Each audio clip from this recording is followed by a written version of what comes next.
ZAPO. Zábrná v podcastov. Ja, keby som dneska ešte znova sedel v prezídiu, ako som tam sedel 10 rokov, tak by som zakázal všetky firemné turnaje na úpravu handicapu.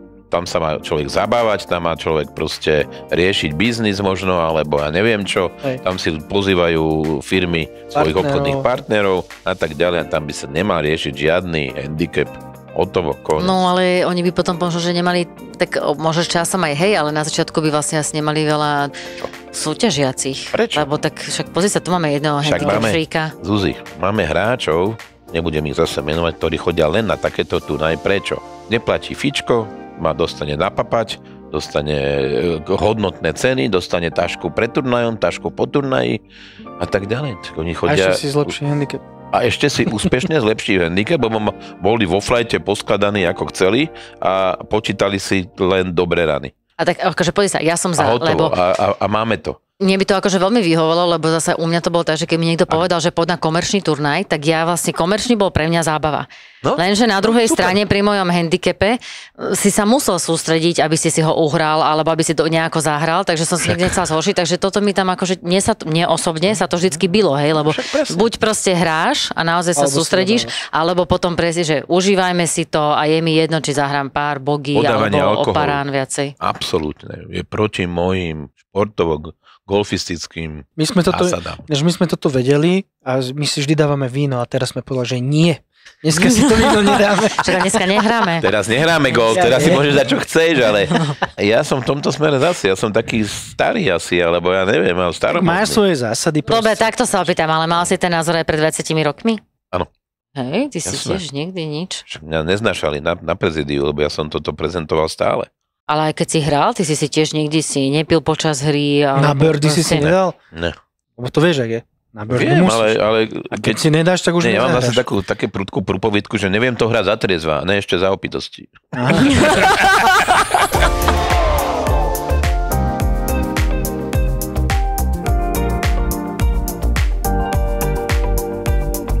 Ty si kedy začal hrať? 20 rokov, 21 rokov dozadu. Ktorý rok? Väčšine sme robili zelenú kartu. Ty si mladší golfista, ja. Určite, však vy ste bola tá najstaršia golfová rodina s Vigerovcami, myslím, nie? No jasné, no. To boli Vierikovci a Vigerovci, tých nás bol najviac, vieš, my sme vlastne tvorili ako základňu. Tak hovoril, to sú tie golfové rodiny, že Bielikovci, Vigerovci, potom prišli mladší Petrašovci. No ale môžeme predstaviť nášho hostia, takže ja to tak familiárne nazývam, že Johnny Petraš. Ale teda... Ďakujem. Tak ma volajú kamaráti. Áno, tak lebo... Takže Zuzka je kamarát tým pádom. Áno, samozrejme. Ale tak my máme, vieš, zážitky, my sme rodiny, však to...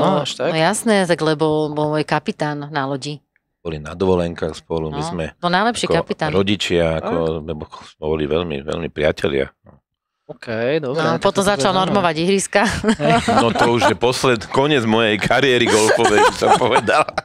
A to bolo tiež taká znúdzecnosť, lebo však vieš, že my sme vlastne nemali, ako Slovenská golfová asociácia nemala túto autoritu, normovaciu.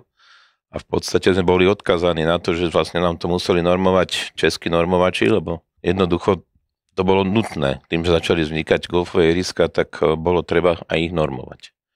Ja som to dneska čítala, Jančimu, že to bolo asi 2014. Keď vznikla asi Slovenska. Takže dovtedy to vždy normovali zahraniční.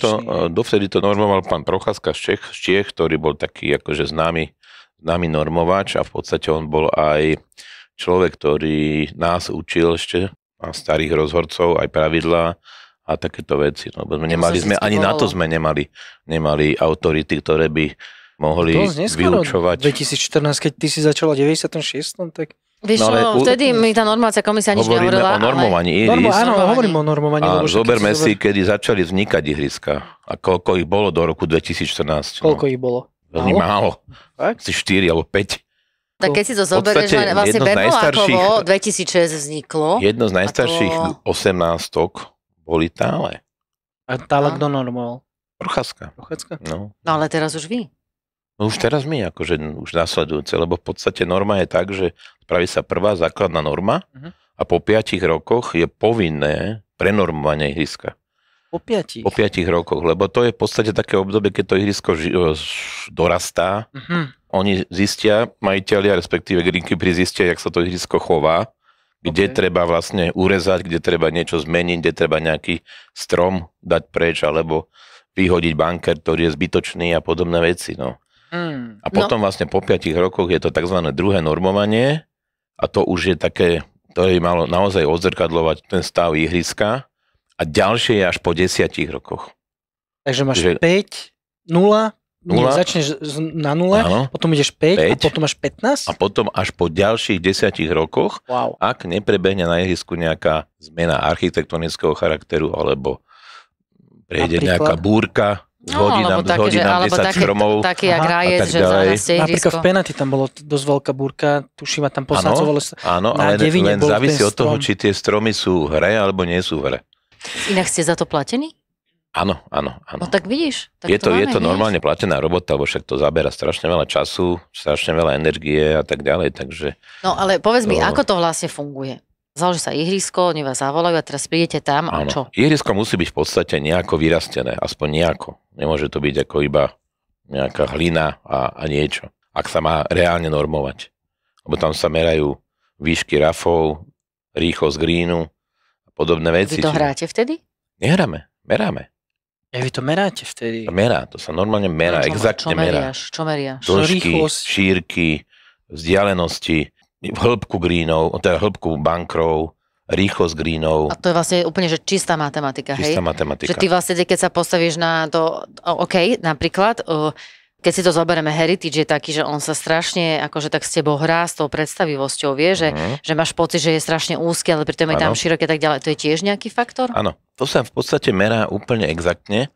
Máš dĺžku od odpalisk. Ktorých? Všetkých. Okay. Áno, biele, žlté, modré, červené. A merá sa to ku stredu greenu po fairwayi. Po strede fairwayi. Však to vlastne to je tá istá dĺžka, ktorú máš na začiatku. To je vlastne meranie a my to robíme teda tak, že to robíme cez GPS systém. Normálne sa to nabodkuje, toto je stred, toto je green a tak ďalej. A takže nie si na tom ihrisku, keď to robíte cez GPS. No sme na tom ihrisku, lebo ty máš mašinku a tam so mašinkou prídeš na bod, ktorý máš akože čo je odpalisko a potom ideš do landing zóny, scratchového hráča, landing zóny bogey hráča, landing zóny žena, landing zóna a tam máš šírku tej landing zóny, vieš? Takto, aby sme sa povedali, je to dosť zložité a náročná záležitosť, keď ti ukážem knižky a tabulky, tak si povieš, že nemá zmysel. Z každého odpaliska rátaš scratchového, bogeyho a bogey a ešte... Áno.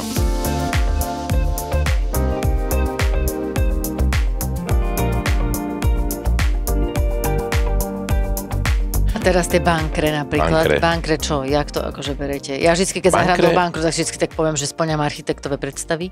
No, bankre máš dva druhy. Máš fairway banker a greenový banker. Fairway bankre musia byť v dopadových zónach. Keď nie sú v dopadových zónach, tak sú úplne zbytočné. Lebo nemajú žiadny vplyv na obťažnosť jamky. Keď sú na kraji, tak to Dopadová zóna je celá fairway po tej dĺžke, áno? To sú, kde máš tú landing zóna, áno? A vy napríklad niekedy ste aj taký poradný orgán, že poviete, dajme tomu tým, čo majú to ihrisko, alebo budú sa o ňo starať, že tento banker je tu vlastne podľa toho, čo normálne, že je úplne zbytočný? Hovoríš, aj to sme už robili, lebo veľa neznaných architektov niektorých, ktorí nevedia nič o normovaní, ale malujú ihriska, tak narobia, nebudeme menovať, že? Narobia veci, ktoré vôbec nemajú vplyv na tú hru vlastne, áno? Len majú vplyv na údržbu a na dizajn, dobre, môžu mať, ale niekto si myslí, že tak tu spravím banker, tu sa mi to ľúbi. Úplne zbytočne, lebo vôbec nie je započítaný do toho ratingu, toho ihriska. Ale tak dobre, zasa niektoré si môžu povedať, že OK, že áno, vieme, ale že toto je čisto dizajnové. Áno. Podľa mňa, inak podľa mňa v penalty také tiež môže musia byť niektoré. Dneska všetko musíš trošku vrať cez ekonomiku. Však oni to zistia o 5 rokov, keď to budete ktorý nemá na nič vplyv, chodiť ho hrabať a starať sa o to. Napríklad je taká jednoduchá vec, že máš green a každý banker, ktorý je ďalej ako 20 metrov od greena, je úplne zbytočný. Nepočíta sa do ničoho. Prečo? No lebo tam to nie je proste miesto, kde teba ohrozuje ten banker. No takto, pozri sa. Nepočítaj s tým, že si hráč 54, že máš 8 rán, kým sa dostaneš na green a tak ďalej, ale to sa stále bere pre scratch alebo bogey hráča. Konec. Všetky ostatné veci sú už nezaujímavé. Jasné. Ktoré ihriska ste vynormovali na Slovensku? Skôr ti poviem, ktoré sme nenormovali.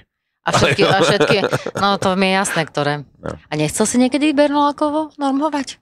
Vieš čo, my nemáme taký nejaký, že nechcel. V podstate ide o to, že je dobré, aby klub mal záujem o to.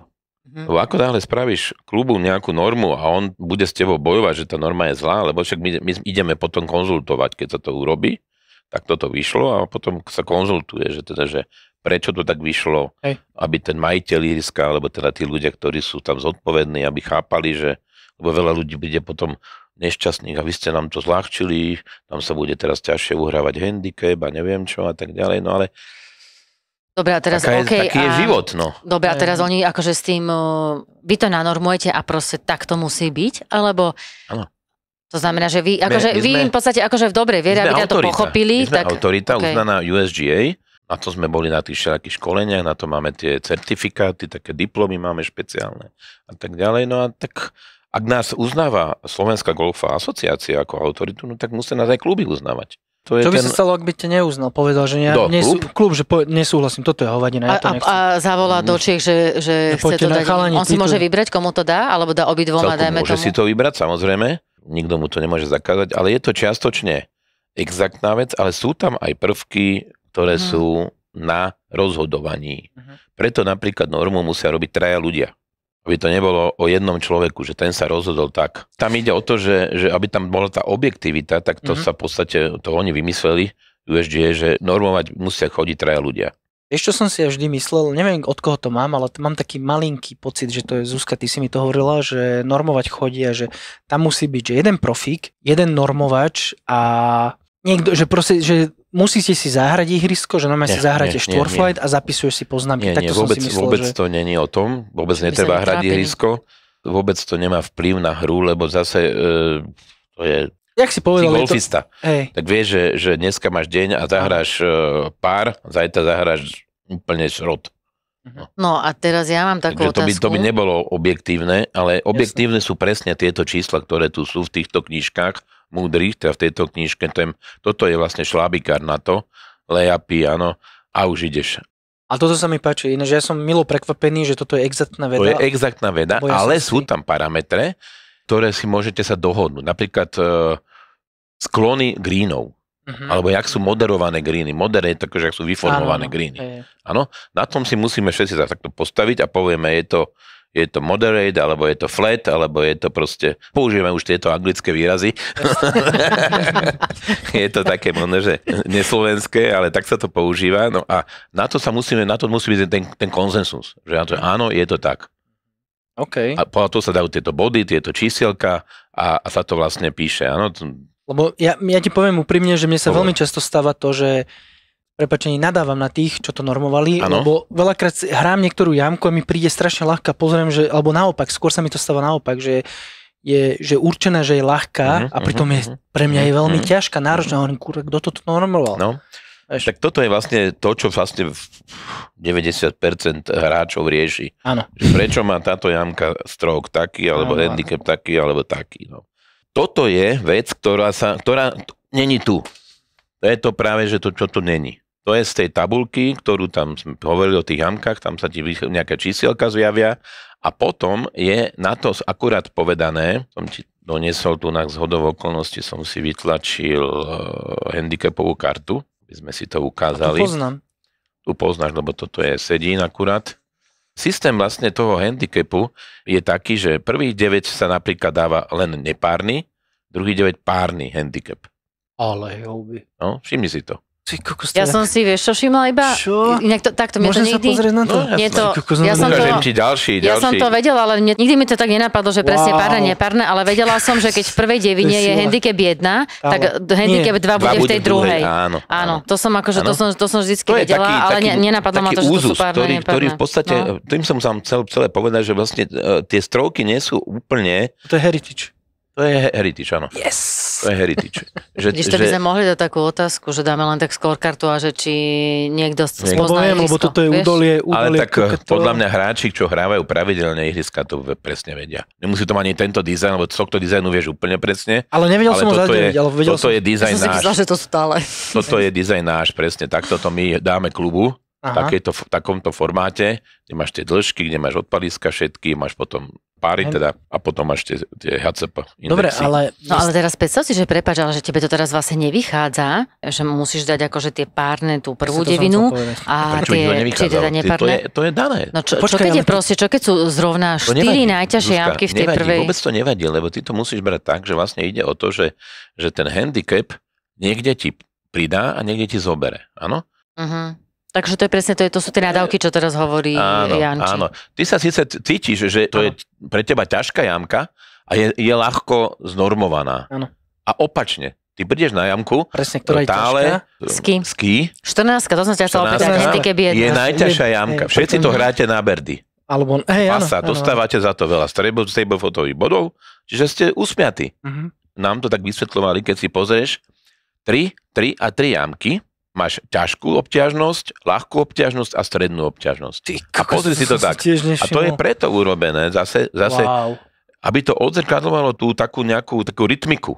Aby si nemal za sebou, že 4 ťažké jamky a potom máš zase 4 jamky ľahké. Niekde sa to stane, ale malo by to byť, keď si to pozrieš, malo by to byť tak robené zase, malo by to byť. Toto je práve tá vec, ktorá není nikde napísaná. To sme sa normálne museli dopátrať od tých majstrov, že jak sa to vlastne robí, jak sa ten strok dáva na tie jamky. Okrem toho teda, že dobre, tak si niečo vypočítaš, ale hovorím, to je hra.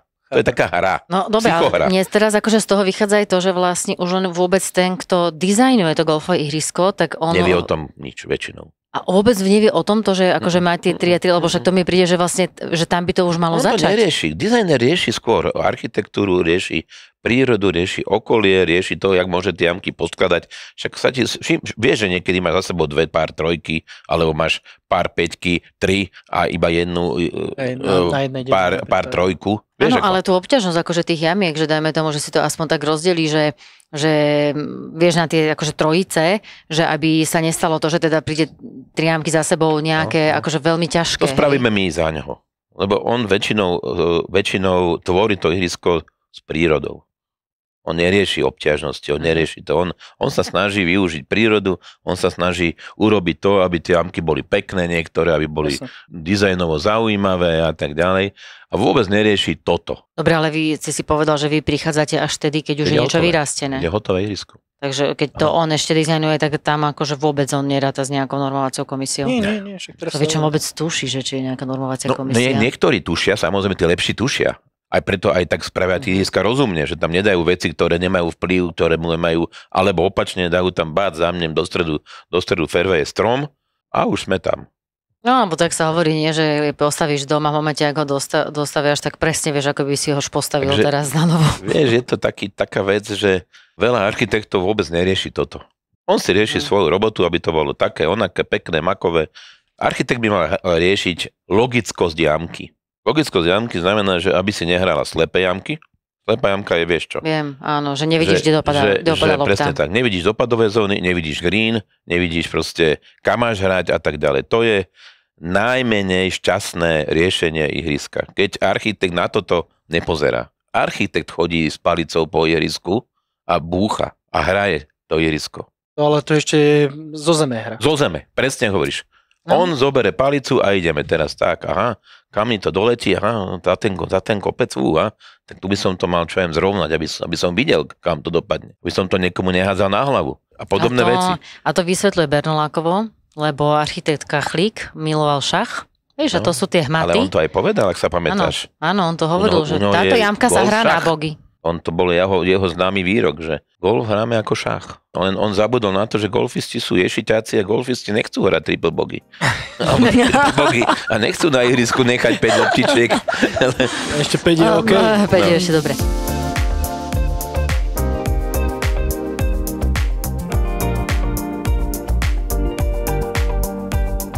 Povedz mi, že aké sú regule na green a na pin pozície na greene a na vrtanie jamky, lebo pamätáš, to je taká tá najlepšia veta všetkých golfistov, že to je neregulérne navrtaná jamka. Takto, regula je taká, že každý green by mal mať okolo 6 takých zón.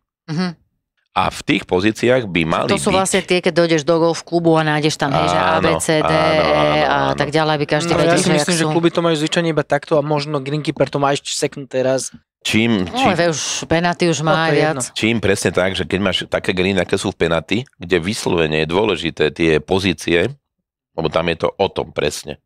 Tam, keď nehráš na pozíciu, tak trojpad je štandard. Áno, to je pravda. To je pravda. Musíš umiestniť. Tam musíš umiestňovať do tých placov, kde to máš dávať. No. Andulácia greenu sa to volá, keby si chcel vedieť. Ďakujem.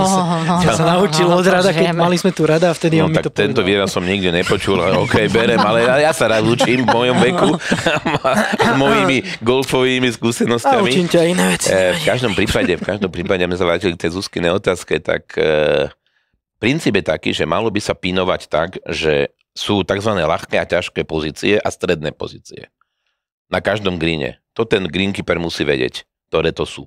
A počas turnaja alebo počas spinovania by malo byť rozdelené presne 6, 6, 6.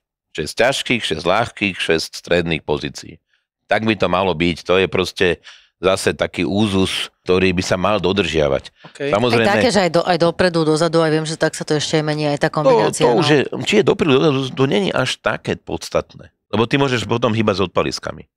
Kvôli dĺžke. No, to máš inak úplne, že super pravdu, ale to si myslím, že to nám dajú na takých tých možno európskych turnajoch, ale celkom už na týchto miestach sa až ale tak s odpaliskami to je vec pohodlnosti greenkeeperov. To nie je o ničom inom. Lebo on má tú možnosť na tom odpalisku tie posúvať. Áno. To má každé ihrisko tak správené, vieš. A to by sa dokonca malo, čo sa u nás vôbec nerobí, podľa počasia by sa malo vlastne rozhodovať, že či túto jamku dám dopredu alebo dozadu. Protivietor s vetrom. Aby si nemal, čo ja viem, proti vetru tie najvzdialenejšie odpaliska, tým pádom naozaj tú jamku dostávaš do úplne iného svetla. Keď ti fúka dvojpalicový vietor, ako to hovoria naši kamaráti. No, ale vieš čo, to my sme včera išli šlapať na chopok a tiež Palina hovorí, 6 metrov za sekundu, no to je tak na 2 palice, vieš, a hneď vieš, ale v tom momente si hneď videl predstaviť, ako hore fúči. Hej, že o čom to je? Áno. No. A to sa napríklad robí vo svete pravidelne na veľkých turnajoch, však to, keď sledujete, tak vidíte, že tá jamka, čo ja viem, posledný deň má úplne inú dĺžku a rozdielom to býva niekedy aj 50 metrov. Tak ja som to zažila, lebo oni keď začali, napríklad ženy, vieš, nás začali dávať proste automaticky zo žltých odpalísk, teda krátkych mužských, ale potom sa stalo to, že prišla trojparovka a my sme ju mali 180-110 metrov dlhú a pritom bola veľmi ťažká, náročná. Ale vtedy to mali spraviť tak, že mali tu vrátiť na modré, alebo tak za 2 roky sa to už potom stalo, hej, potom už sme povedali, že to nemá zmysel tá jamka, že už musíme hrať napríklad, že konkrétne túto by sme mali hrať z modrých. Takže už sa to potom naučili, že už aj ten rozhodca vlastne na tie SKG turnaj, že keď to aj normoval, tak už, teda nenormoval, ale keď nám stanoval to ihrisko, tak už rozmýšľal nad tým, že čo už tak môžeš a čo nie. Že nie len automaticky žlté. To je v podstate tá robota, ktorú by mali tí organizátori tých turnajov a tí greenkeeperi a tí tí manažéri toho ihriska, ktorí to pripravujú na tie turnaje, aby s tým rátali, že pozor. Ja musím ale povedať, že minulý rok toto určite SKGčka robila, keď som hral midem turnaje, tak tam bola presne daná dĺžka, že toto ihrisko, ja som sa pýtal, tuším Rastia, alebo niekoho som sa pýtal, že prečo sme hrali niektoré jamky zo žltých a on povedal, že preto, lebo tá norma by mala byť, že ja neviem, vymyslím si 6000 metrov by malo byť tá dĺžka ihriska a kebyže vám dá na biele na tejto jamke, tak už mám 6100 napríklad, alebo ja neviem koľko, takže napríklad v Sedine to je veľmi často upravené, lebo Sedine je dosť dlhé ihrisko podľa mňa. A tam to máš posúvané, že hra z biely síce, ale máš to niekedy poposúvané. Tak hej, ale tak toto hovoríme, že 8 rokov dozadu. No ale takto, ešte raz, čo je regulérne navrtaná jamka na greene? Je takto, ešte sú, áno, pardon. Regulérne je to, že by malo byť okolo jamky, by malo byť minimálne meter rovná plocha. Z každej strany. Z každej strany. No počkaj, tak to je to, čo veľa greenkeeperov nedodržiava, ale tak by to malo byť. No ale podľa mňa máš niektoré jamky na niektorých ihriskách, že nemôžeš vrtať na svahu, nemôžeš vrtať v kopci. To sa stáva inak. Samozrejme nie je v takých, keď je to jemný kopček, tak a v podstate nemáš možnosť to inde navrtať, tak to tam dáš, ale to už je chyba toho architekta, že urobil green, kde nemáš rovnú plochu. Najznámejšie ihrisko Augusta a má pozície, ktoré sú fixne viac menej dané. Tí hráči vedia, kde to bude v stredu, piatok, sobotu, nedeľu, kde bude tá vlajka a sú to na regulérnych miestach. Je to všetko tak spravené, aby to bolo regulérne. Aby nie je to ľahká pozícia, ale... Ale je to štandardná pozícia, ktorá má nejaké opodstatnenie a tam to hrajú. A nie je to o náhode. To je tak. Prečo to tam je? Hej? Lebo tak to bolo vymyslené a tá pozícia je na to. Ak sa pamätáš na jamku číslo 16, pár 3, kde pravidelne sa dávajú hole-in-one, tá krátka. Taká a všetci tam, každá loptička zbehne tam do tej jamky. Áno, ale ona zasa tiež nie je úplne taká easy, lebo tam sa tá voda tak šikmo ťahá a práve, že tam vieš ľahko aj prestreliť. Ale je to tak navrtané, že skáde ti to teče do tej jamky. Keby to navrtali o možno, že 15 cm doľava alebo doprava, už to není tam. Oni vedia, kde to majú vrtať. Oni presne majú to miesto, aby to malo nejakú logiku, aby to malo atraktívne, aby to bolo hrateľné, aby tam padli tie hole-in-one. Mávaš ty niekedy, však ty hrávaš golf, hej? A pravidelne. Hlúpa otázka, ja viem. Ale stalo sa ti niekedy, že si hral a si povedal, že kokos, tak toto bolo úplne zle nanormované, že toto by som celé prenormoval? Nie, takto. Priznám sa ti, že ja som nikdy neriešil normu. Nie? Nie, lebo poprvé som tomu nerozumel. Ale nevedel som, že z čoho vzniká norma a milujem ľudí, ktorí riešia normu a vôbec nemajú páru, takéto niečo nevideli. To som ja napríklad. Už nie je po dnešku. Si to do ruky a začni si to listovať a zistí, že... Ale ja si napríklad niekedy si poviem, že duchu, že takže vraj táto je najťažšia. Ale toto nie je norma. Zuzi, to nie je norma. To už je len výsledok nejakého vypočítania niečoho. To nie je tá norma. Norma je toto dole to číslo. My si uvedomme, že toto číslo je len pre Stablefordy. Ináč to číslo nemá čo vlastne opodstatnenie, áno? Aha. A veľký gól sa hraje na rany. Takže vôbec sa nezaujíma obťažnosť danej jamky. To je len nejaká matematika alebo nejaké vypočítavanie. Akože na novom ihrisku, keď ideš na nejaký väčší turnaj, tak ja nehovorím, že to mu dáva veľký dôraz, ale tak všimneš si duchu, že aha, to je najťažšie, tak sa ako pozrieš a iba si tak si ju možno, že predstavíš, že OK, že kde sú asi úskalia. Keď sa vrátime k tomu veľkému golfu, tak tam sa počítajú tzv. Ťažké, ľahké jamky, ale nie podľa stroku, ale podľa rán. Podľa aktuálnych rán. Že koľko hráčov tam zahralo birdie alebo bogey alebo tak. Nie je vôbec podľa nejakého handicapového systému. Ale teraz inak ma napadlo, že potom, keď normujete po 5 rokoch a neskôr, tak vlastne, lebo ja som dneska zhodou okolností volala s Dodom a presne som hovorila o tej 14, že to je handicap 1. A to tiež inak viem, že to je iba handicap 1, lebo kvôli tomu sme vtedy vyhrali Hotelier Cup s rodinou, lebo riešili, že kto na najťažšej jamke zahral. Nič, gratulácie, vyhrali sme. Áno, však jasne, čo iné. Tretie miesto, dobre, dodám. Hej, no, ale napríklad tiež akože si duchu povie, že to je ľahká jamka, aj keď ja som to minulo rozoberal s mojim bratom, on zase povedal, že pozor, že tam sú 3 rany, kde každá rana musí mať oči. Hej? Lebo je úzka, je dlhá a je úzka. Ale potom on tiež povie, že OK, že tam, keď idete to prenormovať, zoberiete aj ten priemerný počet rán, že koľko nemáš tam... to odkiaľ zoberať. Lebo neexistuje u nás takáto štatistika, ktorá by nám povedala, že... Existuje. Možno, že existuje na serveri, ale... Existuje. Ale viem, že existuje. No, a nekúpime. Čisto teoreticky určite existuje, len my tie dáta nemáme. Ja ti poviem, prečo existuje, lebo ja som si vždy myslel, predtým, jak som teba spoznal, teraz tomu už mám jasno, ale predtým, jak som ťa spoznal, ja som si myslel aj to, že vlastne tá norma je tiež určená tým, že ako to doteraz hrali tí hráči. A ja som bol veľakrát na SKG stránke, tuším, že na SKGčke to má, alebo Tea Time to má, niekto to má proste. Tea Time to má a tam má vyhodnotenie, tam si môžeš dať roky, tam si môžeš dať hociaké filtre a povieš ti ihrisko, jamku, koľko sa zahralo birdie, koľko sa tam zahralo a všetko ti vypočíta, že aká je obťažná tá jamka. Len zober si to naozaj reálne tak, že norma nemá riešiť hráčov. Doslova do písmena. No, normálne rieči scratch a bogey.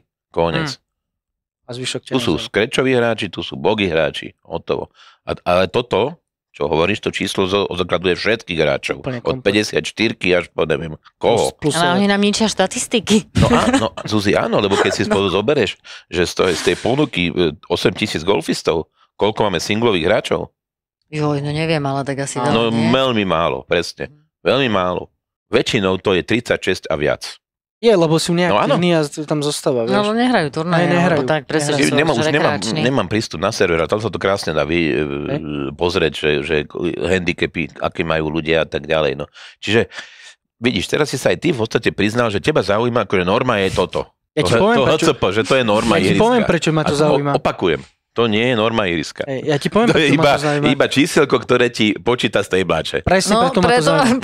Presne preto ma to zaujíma, lebo ja vždy naháňam handicap a koľko tu zostane z tej báče, keď zahrám pár. Aha, počkej, toto je ťažká jamka, tu dostanem viac bodov. A teraz sú ľudia na nervy. Aspoň teraz všetci budú vedieť, že to nie je vaša chyba. A keď zase naopak, keď je ľahká jamka a už mi nepridáva ihrisko, pičujem, že kurva, tu som mal zahrať pár, hrám dablača a som na nule.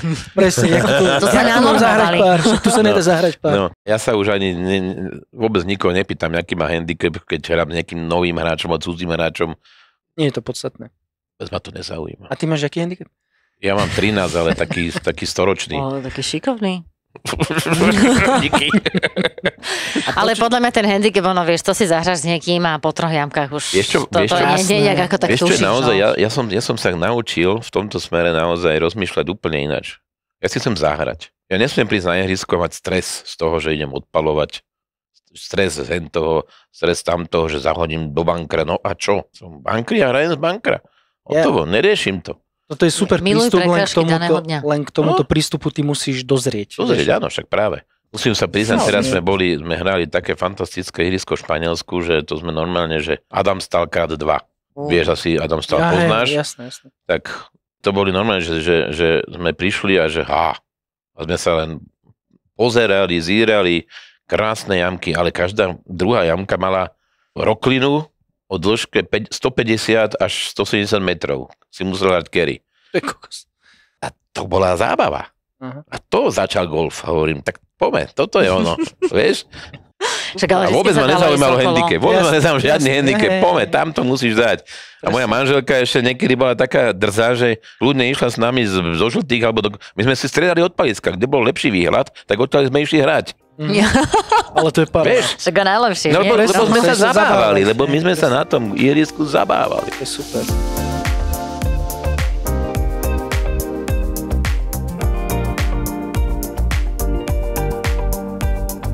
Ty ako člen normovacej komisie, tak napríklad ty máš aj takú, že sen, že toto ihrisko by som niekedy chcel normovať? Augustu. Ešte nie. Lebo to je v podstate, tam ty nemáš možnosť vložiť do toho niečo vlastné. Ty si robot v podstate. Ty si mežer, ty chodíš ďalekohľadom, meráš, koľko diktuješ, píšeš. Geodet. V podstate áno. Čiže to nie je o tom, že by si chcela vytvoriť niečo pekné, alebo že by som si niečo povedal, že zahrať áno. Zahrať hneď. Ale normovať, to je rutina záležitosť, to je taká o tabulkách, o výpočtoch, o čísielkách, plus, minus, musí si pozrieť tie veci, že koľko pridávaš, koľko uberáš, keď tak. Dobre, a ešte sa opýtam jednu vec, že na ihrisku, keď oni sa rozhodnú, že dobre, niekedy môže byť výchrica, že popadajú celkom strategické stromy, však to bolo vtedy napríklad na Taloch, keď aj na Devine a na 18, alebo sa teda ihrisko rozhodne zasypať niektoré bankre, oni sú povinní hneď to ihrisko prenormovať? Tak čisto teoreticky by sa to malo, ale zase na druhej strane všetko závisí od toho, aké sú to zásahy. Či tie zásahy naozaj majú reálnu šancu výrazne zmeniť ten kurz rating slov, alebo nie. A stalo sa ti niekedy také, že normovacia komisia mala prísť za 10 rokov a po 4 rokoch ti zvonil telefon, že chalani, my sme sa rozhodli, že teraz by sme to chceli už spraviť? Môžu. Aj sa to stalo reálne? No, nestáva sa to, lebo sú to peniaze. Je to peniaze. Ja to musel, klub to musí zaplatiť. No. Aha, chápem. Ako dlho vám to trvá, kým nanormujete ihrisko? Fyzicky sú to tak, že jeden deň sa ide, alebo pár hodín sa ide spraviť tie body, tie sa nahodia do toho digitálneho GPS systému, do tej mašinky a druhý deň ideme merať a to meranie tých 18 jamiek, keď sme v dobrom švungu a není veľká zima, alebo niečo podobné, tak sa dá spraviť, čo ja viem, za 3-4 hodiny. A potom nastupuje ten takzvaný ten výpočet, ktorý trvá od skúsenosti, že podľa toho, kto sa s tým hraje, ale väčšinou to robil Michal, takže on už mal v tom najväčšiu rutinu. To je o rutine. A to robíte zvyčajne pred sezónou? Nie. Robíte to aj niekedy počas sezóny? Keď treba, hej. Nie je dobre to robiť pred sezónou z jedného dôvodu, lebo jeden z parametrov je výška kosenia. Jak kosíš rafy? Lebo ty napríklad napíšeš, že raf má 15 cm a mal by mať 15 cm. A potom sa to kosí nižšie, potom sa to zľahčuje a tak ďalej a to To už sa vlastne mení charakteristika, čo teda sa snažíme tým všetkým greenkeepom vysvetliť, že keď máte v norme, že ste si zadali, že to máte na 15 cm, tak to máte dodržiavať. Že to není na srandu, ale to je na to, lebo to je parameter, ktorý má vplyv. Alebo rýchlosť greenov. Rýchlosť greenov sa nanormuje, tak sa povie, že budeme mať greeny 8. Hotovo. A nie, že budeme mať zrazu 6 alebo 10. A tak to je tak, že od do nie? Napríklad sa nehovorí, že... Od do, ale ten rozptyl je veľmi malý. Malo by sa to držať. Lebo to si, každý to ihrisko, alebo teda tie greeny by mali mať povedané, že toto je green, alebo tieto greeny na tomto ihrisku budú kosené na 9. Hotovo. Ja mám ešte otázku, čo sa týka skalice. Lebo toto nie sú moje slova, ja som to len počul, že kedy sa chodilo do skalice znižovať handicapy, lebo to tam bolo tak spravené. Toto iba čo ti hovorím, lebo pozera sa na mňa tak nejak... Ja viem, čo chceš povedať. No a teraz sa situácia zmenila a teraz to je už úplne iné, že sa tam nechodí, lebo je to ťažké a mne bolo vysvetlené, že to preto, lebo tam není meteostanica, lebo že tam strašne silný vietor fúka a že tá meteostanica, tam nemajú oni meteostanicu a tým pádom nemôžeš... povedať, že tu fúka vietor, lebo to nemôžeš dokázať. Toto mi bolo povedané. Čak, ale jak to nechápem, však oni keď to sa normujú, tak nepozerajú sa na to, že jak tam lenže to máš otvorené. Pozeráme sa na to. Jeden parameter je vietor. A vietor sa zisťuje z ročného priemeru, normálne z oficiálnych meteostaníc v republike, čo sú. Aha, tak nie na ihrisku. Nie, to je akože v Skalici, alebo tam je letisko, alebo neviem čo. A oni majú vyhodnotené prevládajúce vetry, sa tomu hovorí, a silu prevládajúcich vetrov. No dobre, a takže tam bol ten problém, že oni tam, ako povedali, že nemali blízko meteostanicu, takže sa nerátalo s vetrom. Druhá vec je taká, že ty vieš pri turnajoch spraviť takzvanú úpravu plus minus handicapu, podľa zlých podmienok. Keď sú zlé podmienky, tak ty máš právo, ako podľa toho nového systému turnaja, môžeš pridať hráčom. Lepší teda. V živote som to nezažil ešte. Počkaj, zase to je to, čo si zase zjednodušujú si to organizátori, že to nepoužívajú tento systém, ale to normálne je, keď vyhodnocuješ turnaj, máš možnosť tam dať +1, +2, +3. Ja vôbec o tom to neviem, akože to je pravda. Napríklad, za našich čias, ja si pamätám len jednu vec. Vedieť, ale to vie ten, kto robí turnaje. Zuzka, ty nemáš také isté podmienky, keď napríklad je zima a silno prší, áno. ako keď je krásne počasie 20 stupňov. Proste ty nezahraš ten istý výsledok, však to je logické. A organizátor vtedy má možnosť, upravím teraz podmienky, lebo mali veľmi ťažké podmienky. Áno, keď si nastuduješ handicapový poriadok, tak tam je to napísané, že organizátor turnaja má právo zreálniť toto mi už ušlo. Vlastne handicap podľa počasia. Ale ja si napríklad pamätám iba to, čo bolo akože za našich čias, že za našich keď čias bolo... Za našich bolo, vieš, čo bolo za našich, že keď menej ako 10% účastníkov štartového pola si vlastne zlepšilo handicap, tak vlastne sa ten turnaj hral ako bez úpravy handicapu. To si len pamätám, ak všetci chodili a keď hovoríš, že aj za to som sa len tak modlil, že prosím, ešte nejaké percento, lebo tak zjavne som asi zahral dobre. Tak bol nastavený server, to automaticky vlastne vypočítal, že z toho pola štartového je len, čo ja viem, 8% zlepšení alebo udržaní, zvyšok je zhoršení, tým pádom sa anuluje vlastne úprava handicapu. Že to je fér. Ale vtedy, to je presne ten prípad, keď mal organizátor turnaja použiť túto hračku, že tam mal pridať 1, 2, 3. No dobre, a teraz akože jak to bolo s tou Skalicou, lebo zase napríklad Skalica je dlhá. Myslím si, že ona je celkom ako pre tých chalanov z tých čiernych, akože dlhá. Skalica bola takzvané priaznivo nanormovaná. Áno. Tak ti poviem, dobre? A už viac o tom nebudem hovoriť. To ste nenormovali, hej? Prvýkrát nie, druhýkrát už áno. A už sa tam nedá zlepšiť? No už to nie je tak. Ale ja som si tam tiež, ja už konečne viem, prečo tú Skalicu som ja vždy mala rada. Tam išlo o to, že v podstate stále to, čo vrátim sa zase tomu istému, že golfisti hrajú golf kvôli handicapu. No, tak to je. Tak si súťaživý zasa, však to je akože tak ja mám rada aj súťažný golf, aj súťaživý, tak ako jasne, že súťaživo musí mať proste... Na Slovensku to není s tým spoločné. Rastio Michalak to povedal najkrajšie, mne sa to veľmi páčilo, ale to už som spomínal. Rastio povedal, že na Slovensku je handicap braný ako spoločenský status. Proste keď si nízky handicap, tak si niekto, keď si vysoký, tak všetci pozerajú, čo ty tuto, koľko máš? 30? Takže keď máš nižší handicap, tak máš hodnotu. Tak máš áno, tak spoločenský status ti stúpa. Je to sprofanované, hodne sprofanované, je to proste choré. Kde pak soudruhové spravili chybu. Choré. A potom, keď ideš na tie turnaje a vidíš, jak sa hrajú a jak sa počíta a jak sa dodržujú pravidlá, ale podľa mňa ideme... to už vôbec ako riešiť, lebo radšej som prestal hrať turnaje a prestal som robiť rozhorcu. Lebo som bol najmenej atraktívny rozhorca, lebo som moc videl. Neverím. Ale ja si myslím, že tá situácia je teraz lepšia už. Áno? Tak to som rád.